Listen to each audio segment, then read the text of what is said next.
મારી પત્નીના નવા બોસે ખરેખર તેને કહ્યું કે તે તેની ભવિષ્યની પ્રેગ્નન્સી સ્કૂલના કેલેન્ડર મુજબ પ્લાન કરે. મારી પત્ની એક અનુભવી પ્રાઇમરી સ્કૂલ ટીચર છે, જે હમણાં જ બીજા રાજ્યમાં શિફ્ટ થઈ છે. તેને એક ટોપ ટાયર પ્રાઇવેટ સ્કૂલમાં ઇન્ટરવ્યૂ મળ્યો અને બધું જ એકદમ પરફેક્ટ રહ્યું. તેમણે તેને તરત જ નોકરી પર રાખી લીધો. પણ પછી પ્રિન્સિપાલે એક ચોંકાવનારી વાત કરી. તેમણે તેને પૂછ્યું કે શું તે તેના ભવિષ્યના બાળકોના જન્મનું પ્લાનિંગ જૂન મહિનામાં કરી શકે છે? કેમ? કારણ કે જો તે જુલાઈમાં બાળકને જન્મ આપે, તો કદાચ તે ઓગસ્ટના અંત સુધીમાં કામ પર પાછી આવવા તૈયાર ન હોય. તેમણે સાફ શબ્દોમાં કહ્યું કે સ્કૂલના વર્ષ દરમિયાન બાળક હોવું એ કંટાળાજનક છે, કારણ કે અમારે તેના બદલે બીજી વ્યક્તિ શોધવી પડે છે.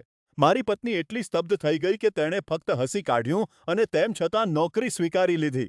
અમે ટ્યુનિશિયામાં છીએ, તેથી આવું પૂછવું ગેરકાનૂની પણ નથી. પણ ચાલો સાચું કહીએ, તમારો બોસ તમારા ઓવ્યુલેશન સાયકલને કંટ્રોલ કરવાનો પ્રયત્ન કરે તેની કલ્પના કરવી એ પણ પાગલપન છે.